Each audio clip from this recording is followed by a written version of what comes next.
en lisant, en écrivant.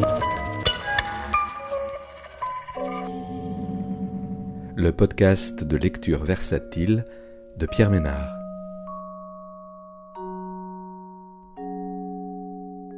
Aujourd'hui, j'entends des regards que vous croyez muets, d'Arnaud Catherine, paru aux éditions Verticales en 2019.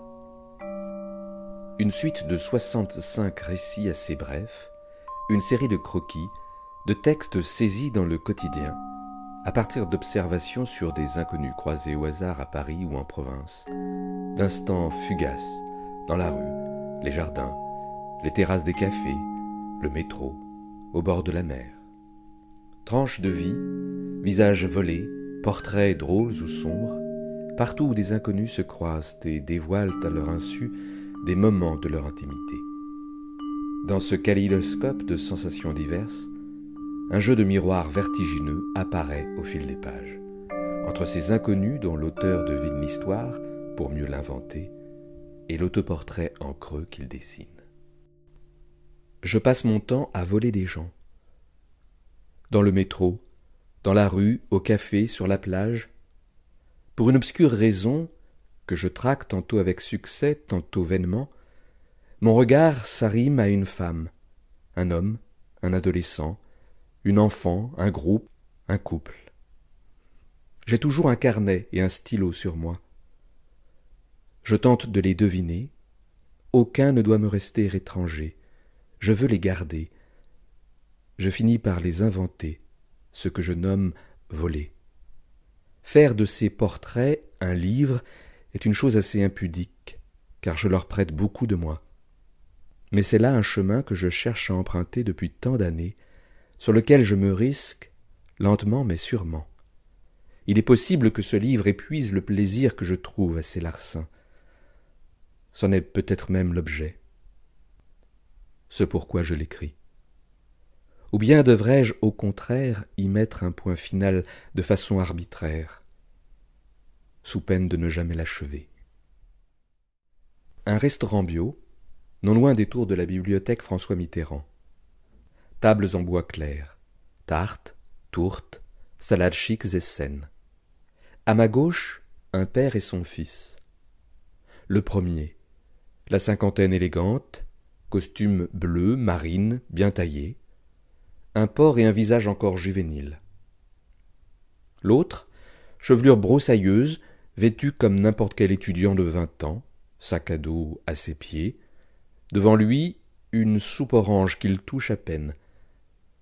Il est entré là pour faire plaisir au père. Il explique en quoi consiste la licence qu'il brigue. Introduction à l'ethnologie, méthodes et enjeux de l'enquête sociologique. Je laisse passer les autres intitulés.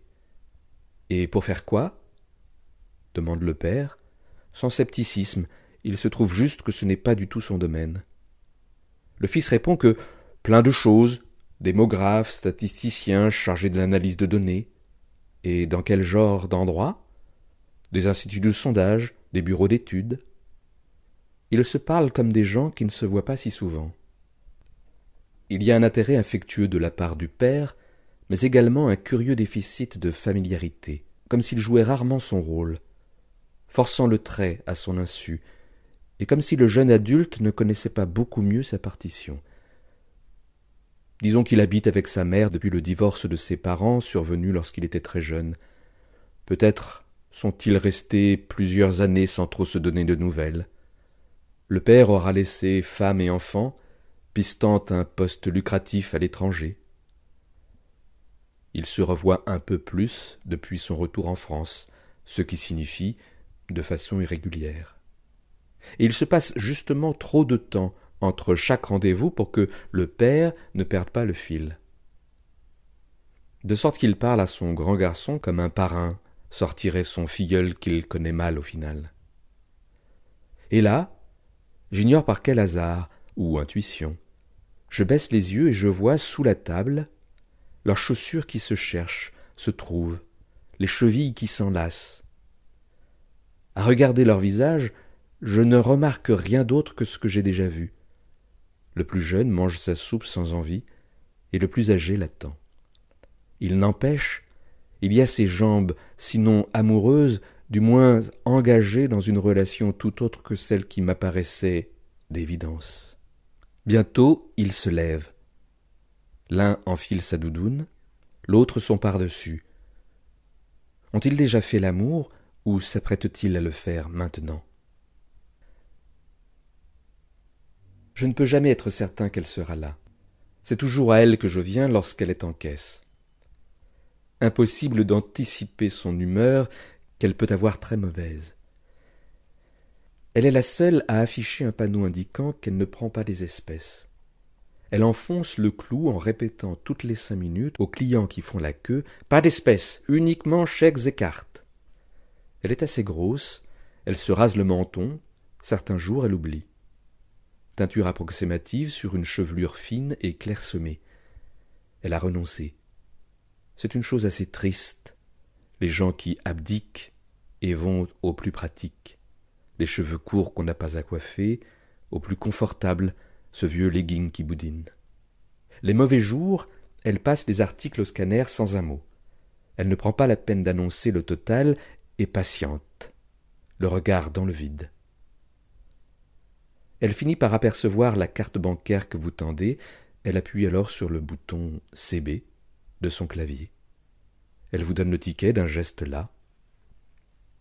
Et puis, il y a les jours meilleurs. Elle est affable, en verve. Elle a la plainte avenante. Elle évoque ses ennuis de santé, le dos, les jambes lourdes.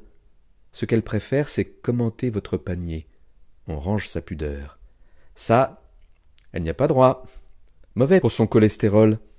Son péché mignon, ceux à la mangue, avec la crème au-dessus, vous voyez? Il s'agit d'opiner. Elle vous reprend. Vous ne devriez pas acheter cette eau-là, trop riche en sel. Quand elle voit passer une boîte de préservatifs, elle ne dit rien. De sa chaussure en daim, à lacets bleus, le jeune homme, devant moi, tape un coup sec sur la rambarde. Il porte un jean qui descend jusqu'à mi-fesse et laisse apercevoir un caleçon d'enfant mauve avec des ours blancs. Peau assez pâle, tache de rousseur. Je me surprends à faire comme la caissière. Je détaille le contenu de ses courses. Ce pourrait être attendrissant. Cornflakes, lait, pain de mie, jus d'orange, pâtes et sauces bolognaises, un pack de bière, baguette industrielle. L'étudiant n'a pas quitté son foyer depuis très longtemps. Il va au plus élémentaire. Il vit dans un studio, de quoi loger un lit, une table en demi-lune et 2 chaises. Ce qu'il aime, c'est recevoir ses potes de fac, mettre la musique à fond et fumer dans la soirée. Il mange quand il y pense. En attendant, il n'a aucune curiosité ni indulgence pour notre caissière qui ne prend pas les espèces. Vient enfin son tour. Il enfourne mécaniquement les produits dans son sac à dos. Le pack de bière, il le prendra à la main. La caissière ne fait aucun commentaire sur ses achats. Tout ça ne l'inspire pas du tout. 2 mondes qui ne se rencontreront jamais, sinon furtivement dans ce supermarché. Le garçon paie. Quand elle lui tend son ticket, il le saisit d'une main supérieure et disparaît. Je présente ma carte du magasin. La caissière pourrait me reconnaître depuis le temps. Mais elle lance d'une voix perçante et sans me regarder « Pas d'espèces !»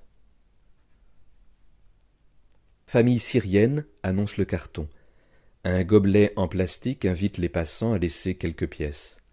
C'est toujours le même couple qui s'installe à la sortie du supermarché à partir du mois de mai.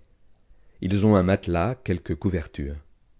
La femme berce le bébé d'un mouvement régulier en le calant entre ses 2 chevilles. Le père apporte des kebabs. On le voit discuter, tous 2 allongés, comme s'ils étaient dans l'intimité d'une chambre.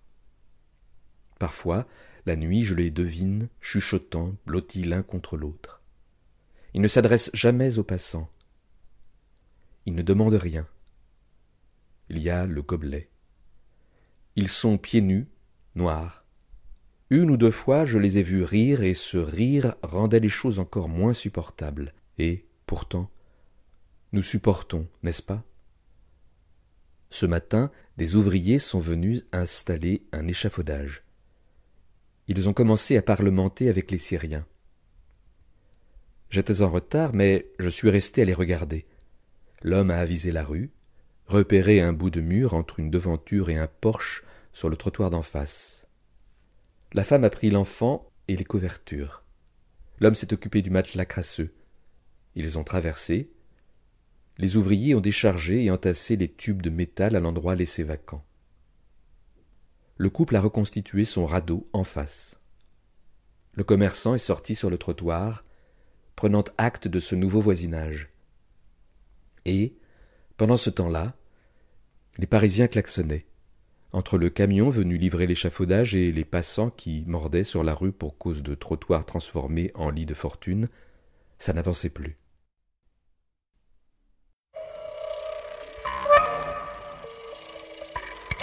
En lisant, en écrivant. Le podcast de lecture versatile de Pierre Ménard.